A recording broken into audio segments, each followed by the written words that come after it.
Welcome to On the Line. I'm Christine Williams. Coming up for discussion on our Viewpoints Hour. Canadians outraged over 500 Tamil asylum seekers intercepted off the BC coast. With more expected on the way, will radio host Dr. Laura Schlesinger survive repeating the N-word 10 times during an exchange with a black collar? And a dying palliative care nurse fighting to fix the system. Stay tuned.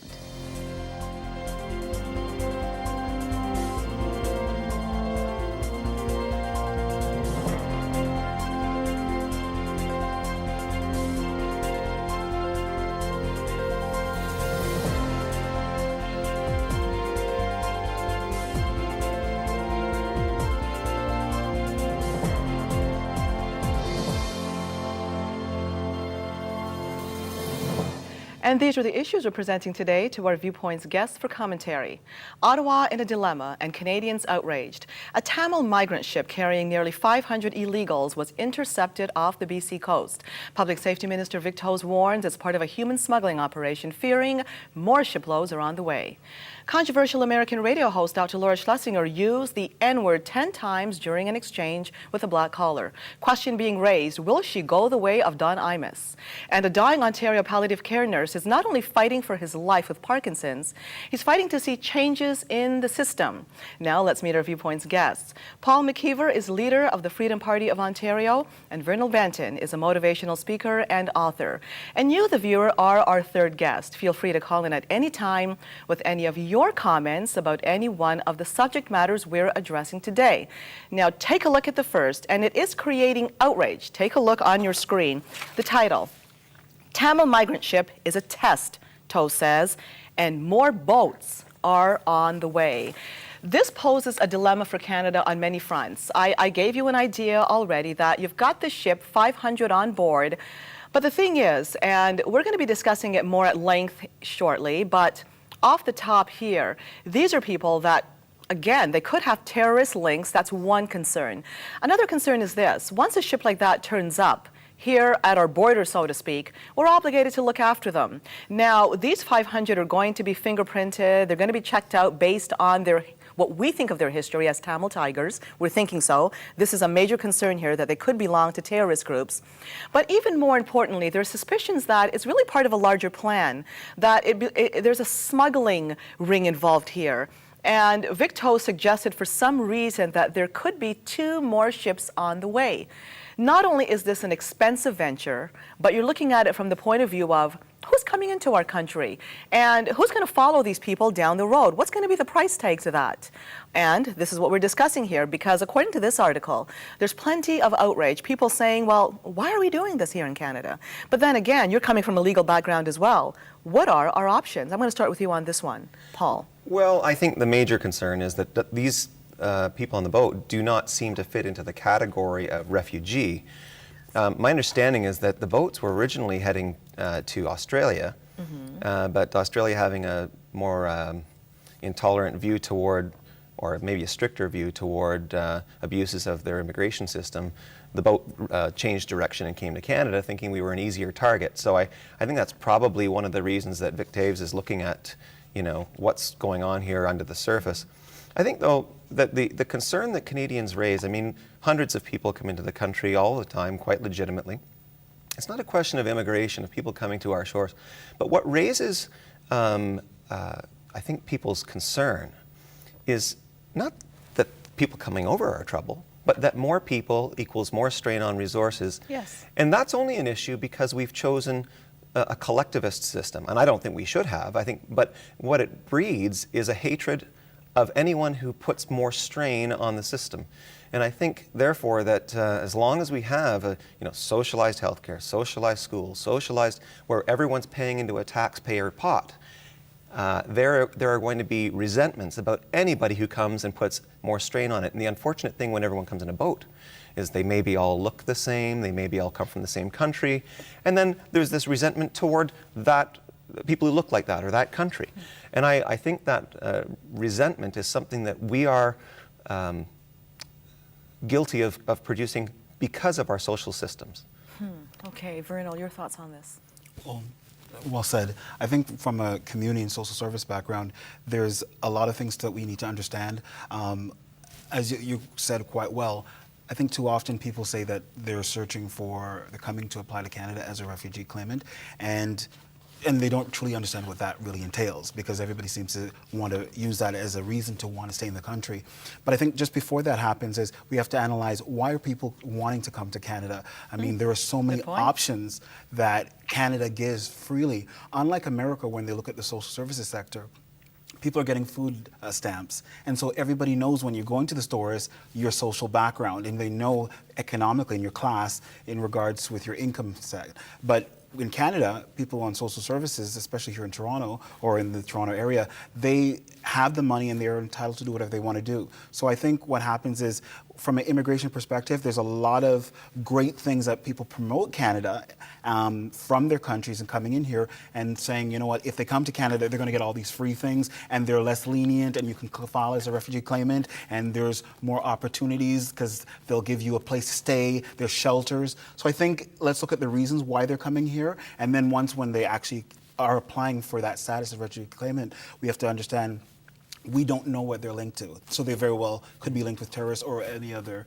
militant group. I mean, if I were living in Sri Lanka, I'd be the first guy paying to get on that boat. If I knew I could get to Canada, I mean, I think that Canada's got its problems, of course, but compared to what they've got there, Precisely. You know, it's not a question of right or wrong. If Canada is going to let us in, then okay. Well, why not? So it begs the question, is Canada too easy when it comes to this? I mean, another thing was raised here, and I know that there are many departments when it comes to law, many types, and you're a lawyer.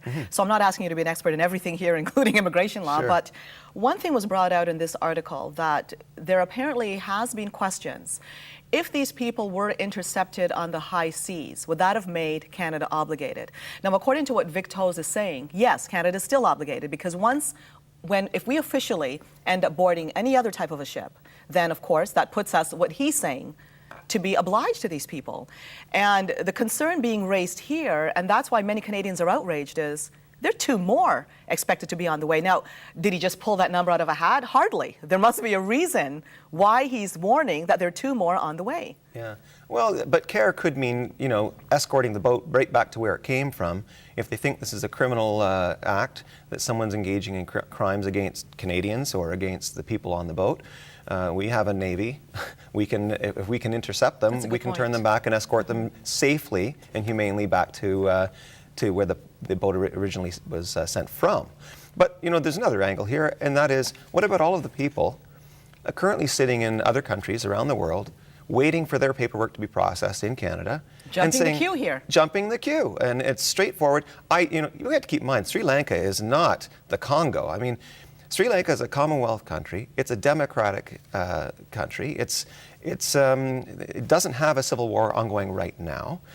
There have been displacements 20 years ago of Muslims out of the part of Sri Lanka that they wanted to have secede from the rest, and there were some massacres attributed to the Tamil Tigers.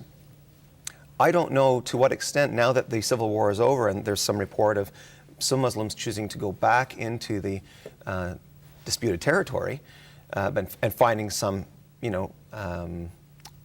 resistance there, whether maybe some of the people on this boat are people who are Muslims who were pushed out of their land 20 years ago and aren't being received back into their own homes, into their own communities back in Sri Lanka. So there might be some genuine political, there's a history there of murders of Muslims. So it may be very well that some of them are actual refugees. They'll all have to be judged one by one.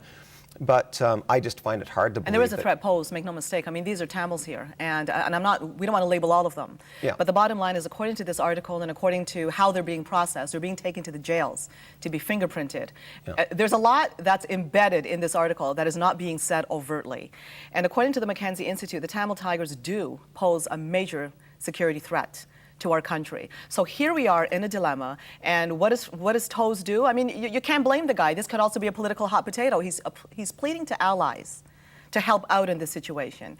Perhaps it's in the capacity that you suggested, Paul, that let's escort these people back home, and maybe that's the kind of a help that he's appealing for with the allies. Did any of you wonder what allies are being appealed to and why? Well, I would think India, in part.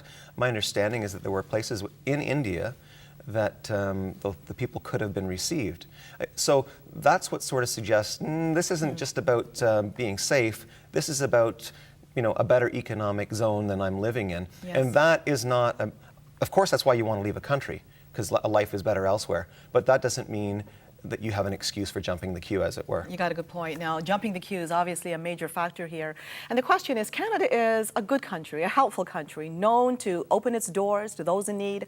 Are we being abused? Let us know your thoughts. Let's go now to Audrey on line 7. Hi, Audrey, you're on the line. Hello? Yes, go ahead, Audrey. Yes, you know what? They should not be allowed in this country. They should be allowed to come in the right way, and they should not be allowed to come in here and upset our country, our town. They are terrorists.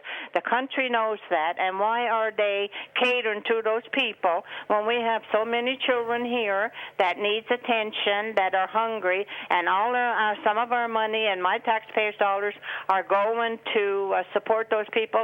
I think it's wrong, and I am so upset that I really don't know what I can do. I'm really upset. Audrey, I want to thank you for calling in and expressing that viewpoint, because the feel that we get here, because another article that we have before us just to read and investigate that we sent to our guests here, just as background, one is also entitled Tamil Asylum Seekers Spark Canadian Vitriol, Anger. And here are some of the wordings of this article, the way it starts out from the Toronto Star. Quote, send them back. These boat people are abusing the system, taking us for a ride. I mean, people are outraged here. But the point of the matter is Canada has its laws when it comes to who we accept in. Immigration stream is very different from the refugee stream. Do we need an overhaul in our system? Do we need to be rethinking how we do things? Once again, our lines are open for you to call in. We're asking you to be patient here. We will get to you. We'll be back after the break. Don't go away.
Hello again, and welcome back to Viewpoints on the Line, continuing to talk about our first story. Once again, our lines are open to hear your thoughts. And the bottom line is we're looking at a shipload of Tamils coming here as potential refugees. Well, they are refugees because they're now here and they're now getting processed, all 500 of them. Where they're going to go from being fingerprinted and tested, I have no idea, but we do know.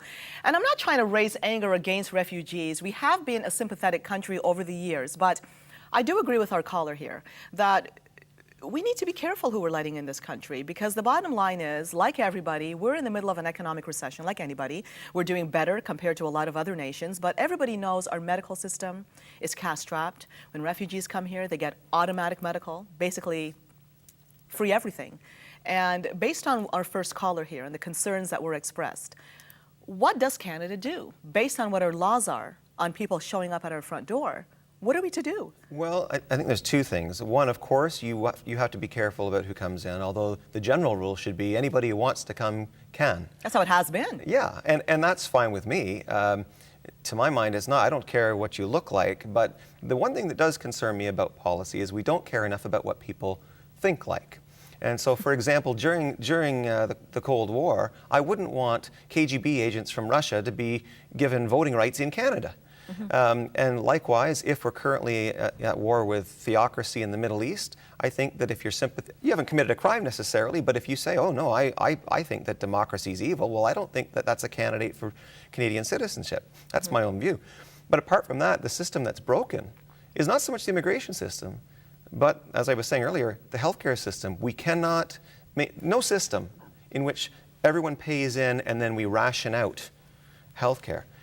A, can last, B, can never provide quality healthcare, or C... You're talking about feasibility here, plain and simple. It's an economic death. I mean, I think it's also morally wrong to take money from people who aren't getting paid or aren't receiving the services that they're paying for.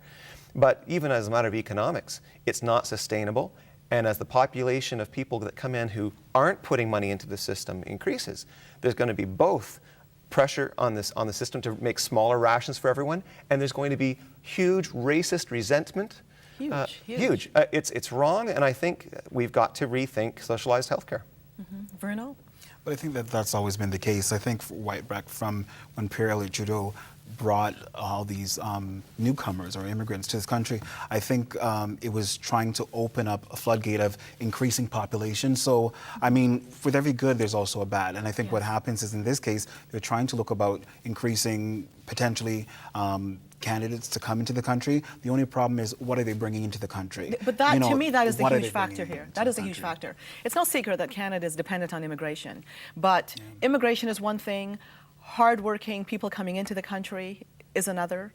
And are we scrutinizing enough as to what we accept, who we accept in this country? Let's go now to Ellie on line 6. Hi, Ellie, you're on the line. Well, hello. Hi, Ellie, go ahead. Okay. I think both you, well, all three of you have said exactly what I wanted to say. And first of all, I'm a child of immigrants, so my parents came, and trust me, they didn't come at a time that was terribly popular to be from the country where they were, but there were also rules.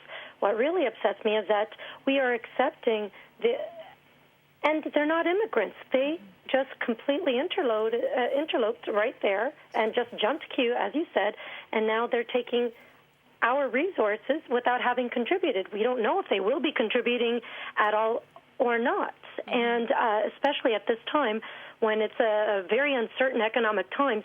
Hey, you know what? There are only so many people contributing to these social networks and social programs.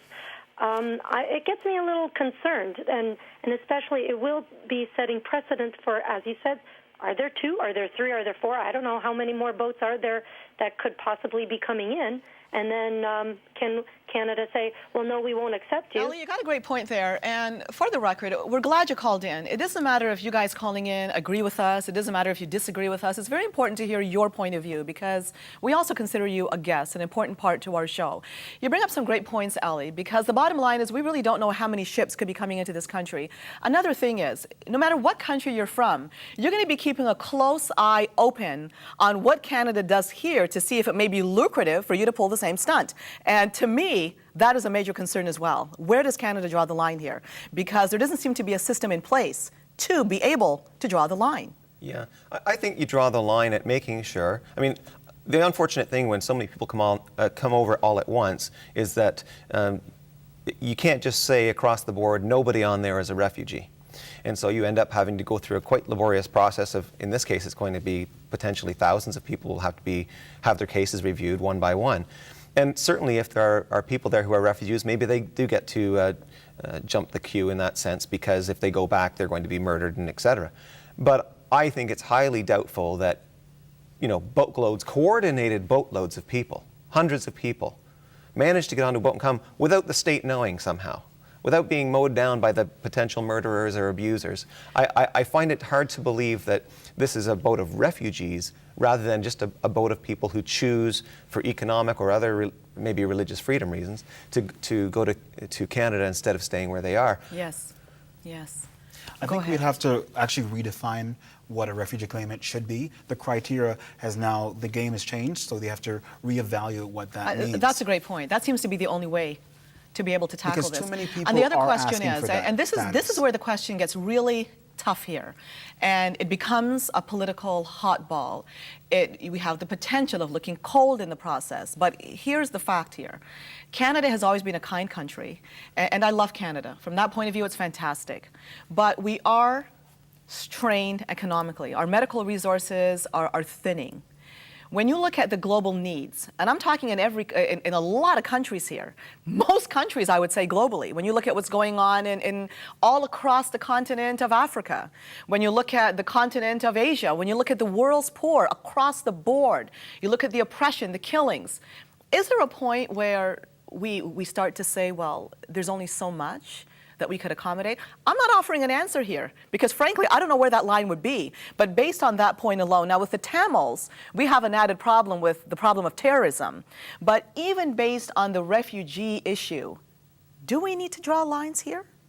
I don't think so. I think the maximum population is whatever the land will sustain.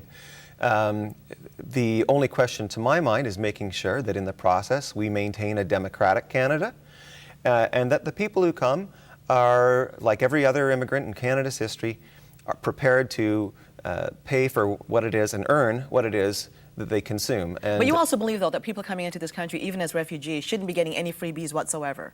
I think that's, well, refugees is a slightly different matter. If you're crawling up on the beach because someone's about to murder you, that's a matter of compassion. It's a humanitarian issue. Yeah, but as far as immigration goes, if you're hoping to come here and not work, I say you're not welcome. That's not what you're here for. Every Canadian should be a working, producing, self-sustaining person and not expect anybody to, I arrive on your shores in England and now you're going to pick up the tab for me? Why? I'm a Canadian, I'm able-bodied, I get to work, You had something you were going to say there, Yeah, Bruno. I was going to say, I guess the whole, I think, misunderstanding is that once when you have people that, for example, if you even come like on a visa, there's people that we're not really addressing in this topic, but I think it's relevant. People stay past their time period, and those same people who stay past, regardless of their culture, can actually be an imposition on government funding as well. And I think what happens is that any different than someone who's just coming across the kind of being smuggled in? Because if someone's staying past their time period and they become a burden, is there any difference in someone that outright comes in? If you think about it. I know in principle maybe not, but in effect maybe there is. And here's the difference. If you're here on a visa, then there's already been some pre-screening. You're probably not a terrorist and et cetera. So in that sense, I'm not concerned. If you're here illegally and you've had that pre-screening, in all likelihood, you're not going to start using social services that would identify you as still being in the country.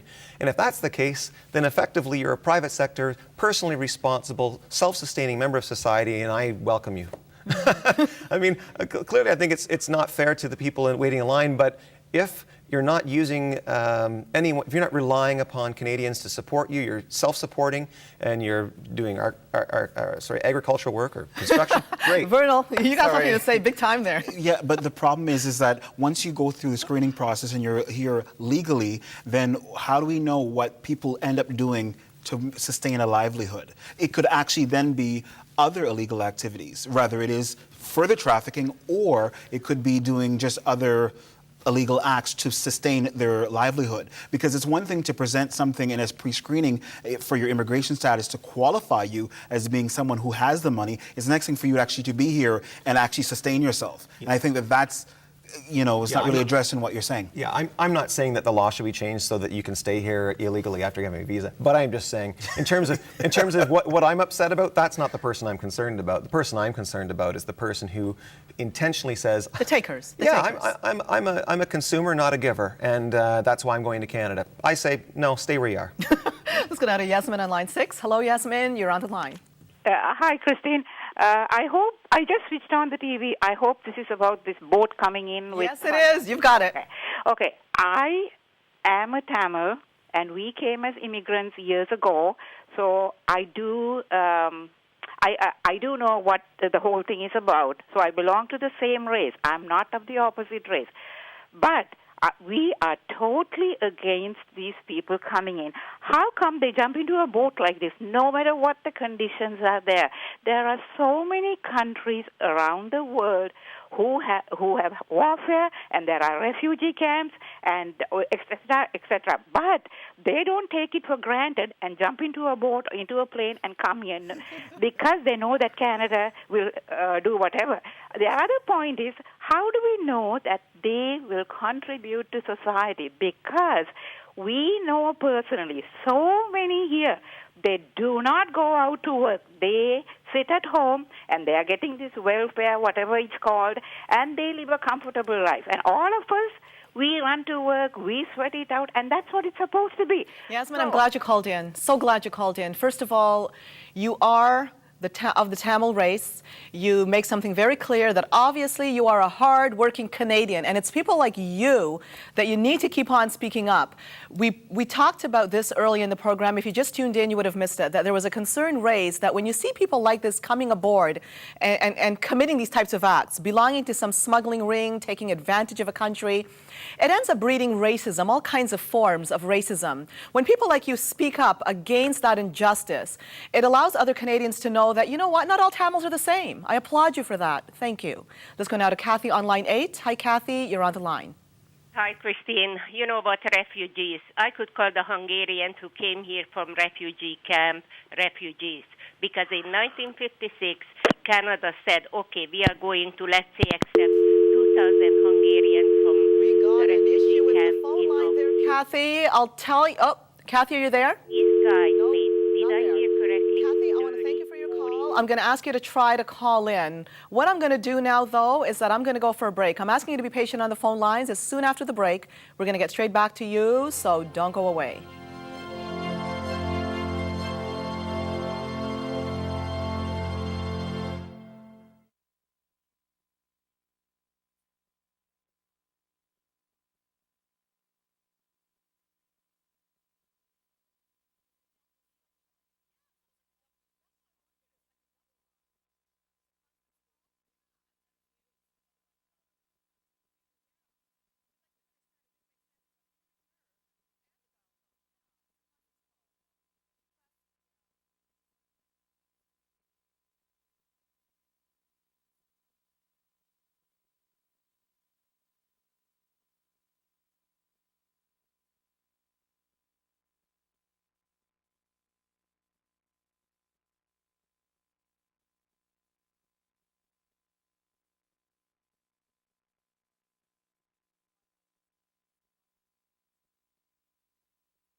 Hello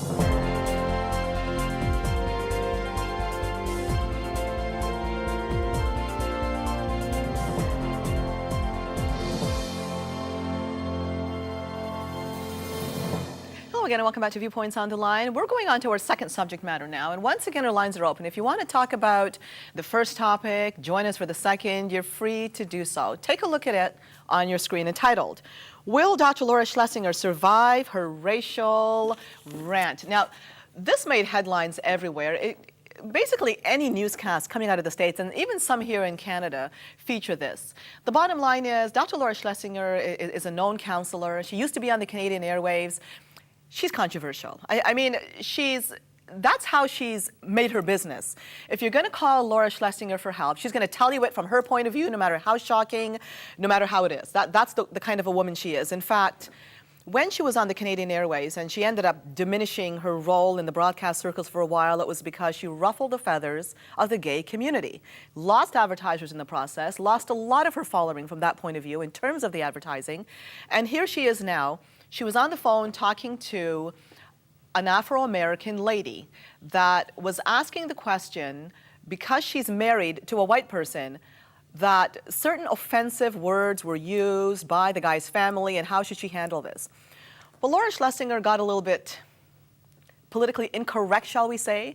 And that's the point we're arguing here. Do you think she really went over the top? She eventually apologized. Now, why did she apologize? Was it because she saw what was unfolding in terms of her career and felt threatened by it? Was it the onslaught, the barrage that she experienced because of the incident? We have a YouTube clip to show you, by the way, and we're going to show it to you very shortly to give you more of a background. But before we do so, I'd like just a touch of an explanation of what your point is here in regards to Dr. Schlesinger. Dr. Laura, better known as. Right. Well, a lot of play is focused on that she used the word 3 times. 10 times. Or 10 times, sorry. But I think she was 1, 2, 3, 1, 2, 3. She grouped them in threes. Yeah, she did them in threes. And so, but then her explanation after the fact was, well, comedians use this, and they're black, so it's okay for them to use it. How come the double standard? And double standard kind of misses the whole point. Let's say it is a double standard. You haven't yet identified whether it's right or wrong. I mean, if one guy gets off on murder and another guy doesn't get off on murder. Just because they do it doesn't mean you should do it. That doesn't mean murder is good, right? And the thing about the N-word is that it's a word that's used to say that if you have this color of skin, then you are a member of this collective. And as a member of that collective, I'm saying by using the N-word that I'm condemning you. So I don't know anything about you except the color of your skin. So I'm condemning you on your membership that I made you a member of, not you. I made you a member of this thing defined by skin color, and I'm condemning anyone with that skin color. It's an assault on justice. It's immoral. So saying, well, other people do it, doesn't make it I like any that better. point of view. I like that point of view. Another argument, and I'm trying to be consistent here.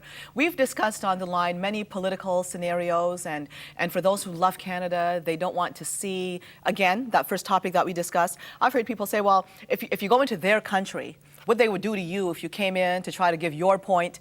But you got a good point here. We pride ourselves on a system of justice and what's right. And I like your point of just because somebody does something doesn't mean you have to do it. Quick point there, Vernal. Well, when we look at etymology, I think, and the vernacular, I think people have to understand that words have weight.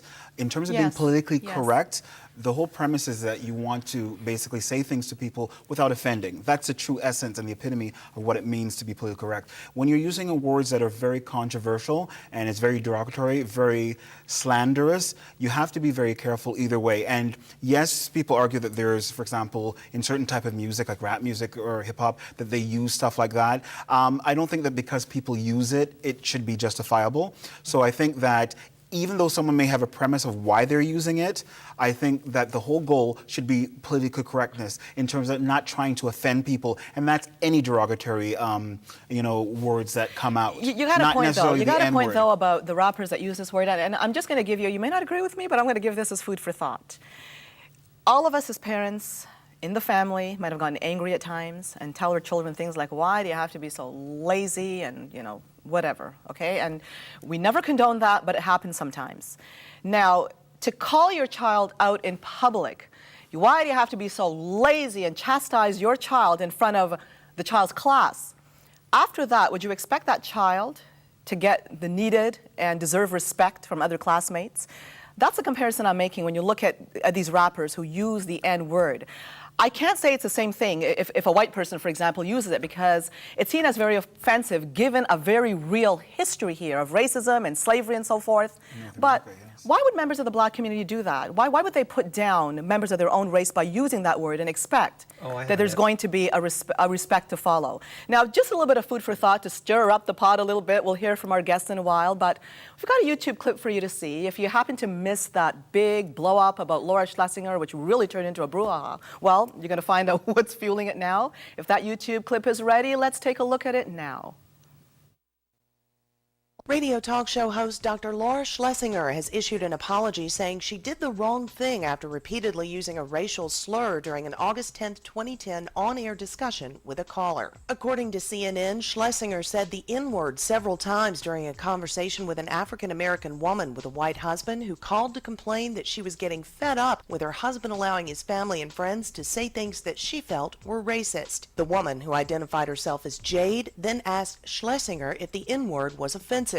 According to the Associated Press, Schlesinger said, "Black guys say it all the time." She then repeated the slur several times. The AP says Schlesinger did not direct the epithet at the woman, but said she used it to suggest how often she hears it and that it should not automatically be cause for offense. When Jade objected, Schlesinger said, "Oh, then I guess you don't watch HBO or listen to any black comedians." Towards the end of the call, Dr. Laura tells Jade, if you're that hypersensitive about color and don't have a sense of humor, don't marry out of your race. Schlesinger posted an apology on her website on August 11, 2010, saying, "I talk every day about doing the right thing, and yesterday I did the wrong thing." Schlesinger went on to say that during the exchange with the caller, she realized she'd made a horrible mistake. She said she was so upset she couldn't finish the show and pulled herself off the air at the end of the hour. Schlesinger's use of the N-word on her show drew harsh criticism from some, including the Reverend Al Sharpton. During an interview with CNN on August 12, 2010, Sharpton said of Schlesinger's comments, "That is despicable." Sharpton went on to say that she said the word over and over in a very animated way, I might add, but that she actually, if you listen carefully to the logic of what she was saying, was that the N-word was not offensive. For more information on this topic and to listen to an entire audio recording of Dr. Schlesinger's call, visit the links below.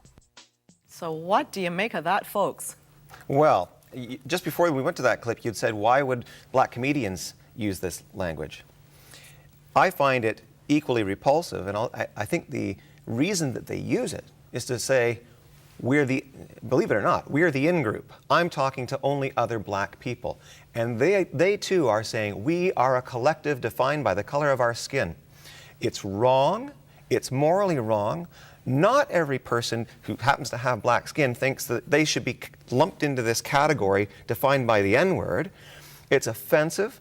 I only wish that Dr. Laura weren't the only one being hammered here. I mean, this news reporting that's gone on since should have said, hey, and let's haul up on the carpet the very comedians that she was talking about. I'm not letting her off the hook at all. I'm just simply saying there's a lot of people that are guilty of the exact same thing, and the media needs to condemn them as well, because the point is not some people do it, therefore it's okay. The point is that it is as cozy as it might feel to say, hey, you're like me, so we can call ourselves that. It's disgusting. It breeds a disrespect, and that's my concern. Yeah. Vernal, your thoughts here? There's a scripture that says that death and life are in the power of the tongue, and they that eat its fruit thereof. And basically I want to say that, are we inspiring people when we use certain terms? I mean, there's some people that use the word selfish, and it usually has a negative connotation, but you can use it in a positive way. Having said that, when you're looking at words like that are very controversial, as I stated before, I think we have to exercise more sound judgment. And if you're going to call people certain names, you're going to have to expect the repercussions of such. And I think what happens is that people are desensitized because they hear it a lot in the music and as a comedic joke. But we have to understand that when you go back into history, it was no offense. It was, respectfully, it wasn't intended comedically, nor was intended Dr. Laura, do you think she is racist? Do you think she did it intentionally, or did she just go over the top and got carried away? I think what happens, to be very honest, is that there's people that take certain things in extreme, and I think what she was trying to do was an extreme, and I think what happens is that the extreme still wasn't justifiable. I think you have to be, when you're saying certain things, even like us right now, everything that we're saying is going to be scrutinized by the listener. And it doesn't mean that we're not going to be taken out of context, and it doesn't mean that people can't misunderstand or misconstrue what we're trying to say. However, when you're saying certain things, you have to be very conscious, especially in a public forum. And nowadays, because of the information age, anything that you can say can really be taken out way out of context. So Yes. I think ultimately it was a bad choice on her part. Yes. And I think moving forward, I think we should all be more conscious of what we there's a say saying out and there. we use. There's a saying out there in broadcasting, you got I-missed. Okay, that's what I hear. If you know the background of Don Imus now, I cannot apparently repeat what the guy said. Yeah. There have been comparisons made on what he said versus what she said. And frankly, I don't see how the two could be compared, because Don Imus was, yes, he's a shock jock. He was joking around, and his point exactly was, well, if you have black people making fun of black people, then why can't I do it? But the point is, this man lost his work for it. It was what I found really upsetting about what he said, he was, in his jokes, he was targeting a young group of girls in a college. And to me, that was the height of insensitivity and very insulting to that group of girls enrolled in sports. I don't see where the comparison is here. I see what Laura Schlesinger was trying to accomplish. I think obviously she made a big mistake and she apologized for it, but do you think she should be I-missed? Do you believe she should? Well, first of all, I don't think she dislikes black people. I don't don't think that racist. either. But did Don Imus dislike black people? I don't think so. I don't think so either. But it was interesting, in the call, it was actually the caller that calls Schlesinger who used the word first. And so you might think that she, at that point, was giving Schlesinger license to use it. That might be why she started using it. But there's another aspect to this that I find fascinating, and that is, in Canada, we wouldn't be talking about, is she going to lose popularity over this?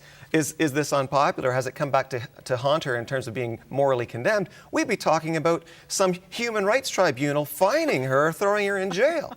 So I think in that sense, what's happening to her is a great example of how good freedom works and why we don't need to throw people in jail for saying stupid or racist or whatever things. Great point. Before we go for a break, once again, our lines are open and we want to hear any topic that you want to talk about today that we've discussed. Go ahead. Let's go to Annette on line 8. Hello, Annette. You're on the line. Hi. I just want to ask, I want to just tell you that someone called in and said that she belongs to the community as well, Tamil community, about the boats coming. And she said there are like 300,000 people. There cannot be all 300,000 people sitting on welfare. I don't think that's true, because even yesterday at Michael Coren's show, they were saying that they are very hardworking people, and the government won't be just taking people like that if they're just sitting. Two things, Annette. I appreciate your call, but she wasn't saying that everybody's sitting on welfare. She was concerned that this particular group of people, they're coming in as so-called refugees, but with every article that you're reading, this is pointing to be part of a smuggling ring. When you look at how they're being processed through the jail system, fingerprinted and so on, there are a lot of questions. All the information isn't on the table yet, I have to say, but a lot of questions are being raised about these people, whether they belong to terrorist groups, what they are indeed coming in to offer this country. But I'm glad you called in, Annette. We need to make it clear that not every Tamil living in this country by any stretch is a bum or is a terrorist. We got a lot of hardworking Tamils in this country, but the question our other caller was raising is, we need to really look and take a good look.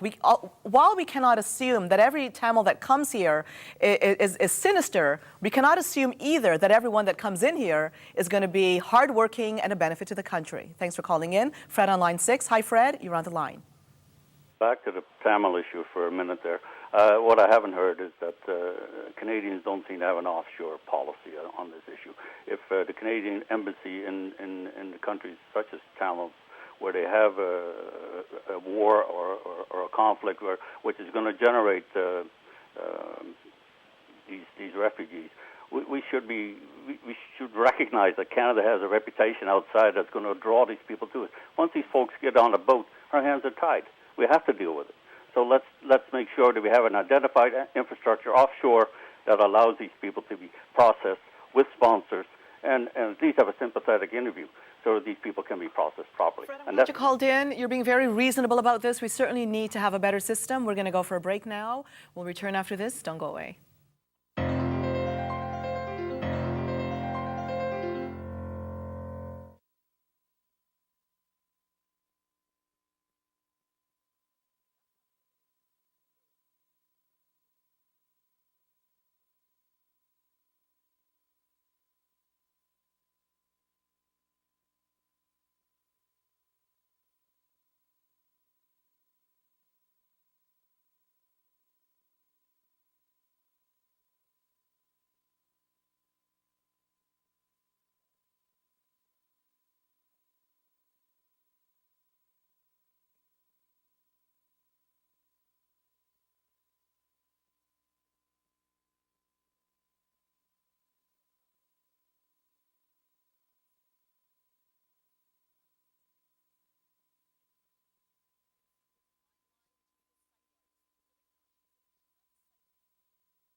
Hello again and welcome back to Viewpoints on the Line. Once again, our lines are open. We don't like you to be shy. Many times I get on the screen or somebody telling me from the control room, the call monitor, that somebody wants to ask a question. And my answer is usually back, please try to motivate that caller to call in themselves because I love to hear from you. Now, normally I don't address them unless you call in, but one caller really wants to know, and I think it's valid here, but I wish you had called in for yourself. Is racism a big issue today as it was, as history has shown, historically? Is it a big issue today? What do you guys think? Yes and no. No in this sense that we don't see what we saw in southern United States anymore. We have a society in which people, for the most part, get served anywhere they want to put their money down. But racism is certainly all around, and it's expressed in things that, in things like, we are a community of fill in the blanks. Defined by skin color, defined by language, defined by religion. These collectivism is alive and well, and unfortunately it's been encouraged in Canada, despite the fact that our charter is one that sees us as individuals, that doesn't judge us according to skin color and language and et cetera. And I think it's a dangerous move. I think it's fostered by the left, who see collectives as a way to gain political power, to create an us and them between people based on their skin color, between people based on, I mean, if you look at the census, for example, what did that provide you with? Clusters, collectives, who can then say, this collective has less money than that collective. It's that racism was alive and well in government policy. And so, yes, I think it's wrong. It's not taking the form of violence. It's taking the form of politicized wealth redistribution. Even on a personal level, I think it does exist. It's more subtle now. But another dynamic that we see happening in our country with immigration is the racism that exists between visible minorities. A lot of white Canadians don't realize how intense that racism is that exists between visible minorities themselves. And because Canada has become such a country of immigrants and is going to be more so in the future, we're seeing an evolution of racism in this country, which is different than it used to be. Your opinion here? Well, discrimination, goes way back from the Of beginning of time. Every country has it, though, and that's correct. But the problem is that sometimes with discrimination, there's such a strong emphasis. Now, discrimination really sets in once when you have power. And so from a governmental, even from the media, from an employer hiring someone. So there's different dynamics. Now, it's not as extreme based on, back in the South when there was a lot of killing back in, up to the 1800s, et cetera. But I think what people have to understand is that racism still, it prevents, it prevents people from really moving forward in terms of just being a normal citizen in this country, because there's a lot of things that you won't get access to because of racism. I think people have to understand there's another aspect of racism, and it's also omission. So sometimes you may not say no aloud, but you're saying only this race. Omission is still a form of racism, and I think those are the things that people are not taking into consideration. With respect with the doctor, I think that she should be reprimanded, because I think what happened is people are taking this freedom of speech sometimes to the extreme, whereby you're not inspiring people. You're making people feel subhuman and subpar. And I think that if that's going to be the case, then you're going to have to be dealt with accordingly. Another point that Dr. Schlesinger was making that I think is important here to at least mention is she told the lady, which I don't agree with her style, I don't agree with what she said here because it's not necessarily true, but embedded in it was a piece of truth. She said, well, if you're that sensitive about the N-word, then you shouldn't have married outside your race. I don't think that's necessarily so.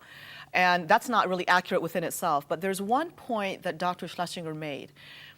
We've seen it. All of you watching perhaps have seen it on some level, that when racism becomes that you are the one feeling like you might be on the victim end, when it gets to that point where you're so angry that you're even committing crime and saying it's because of racism, we have this going on where people are so sensitive and upset about it, they become absolutely crippled by it and over the top sensitive. Perhaps this is what Dr. Schlesinger was trying to bring out in the open.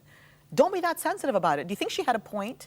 She took it too far. I think we all agree on that. But do you see that aspect? Are people taking this too far? I think the one line, she said something to the effect of, if you're that obsessed with color, or something along that line. Or if you're that sensitive about it, then don't marry outside of your race. I don't subscribe to what she said. No, I don't either. Don't marry outside your race. The point about oversensitivity, do you think that exists as an entity unto itself? It's worse than oversensitivity. It's also, in some cases, people are demanding that traits that have nothing to do with them as an individual grant them some kind of value. In other words, take Germany. I'm more valuable than you are because I'm blonde and blue-eyed and white-skinned, and therefore my dollar's worth more than yours, in a sense.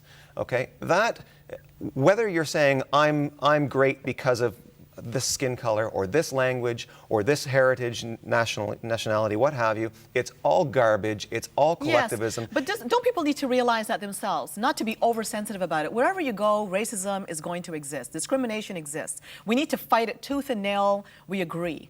But do you see the sense in being oversensitive about it, letting it really get you down, Bruno? I would have to define what does it mean to be oversensitive. If you think that someone's saying something that could be derogatory in a general sense, well, then yes. But again, when it affects you getting a job, when it affects you going on the taxi, getting a taxi, when it affects you, in terms of getting a raise or promotion, no, that's wrong. and getting into a certain school to, So are we being oversensitive? If you take what she said, even in context, again, it's bringing down the morale of the caller, and not necessarily the caller that she said, but callers coming in. Because if you're asking someone for advice, and in the process they're bringing you down with, infusing this peppery expressions and contradictory words, then I think at that point, how valuable Yes. is where you are. You And got a also, too, point. in terms of her position, she should have, I agree. her job And I title, believe that's why she should have apologized fought so a profusely lot after. better. Great conversation, Yeah. guys, and that's all the time we have for today. See you again next time. I'm Christine Williams, and from all of us, thank you for watching.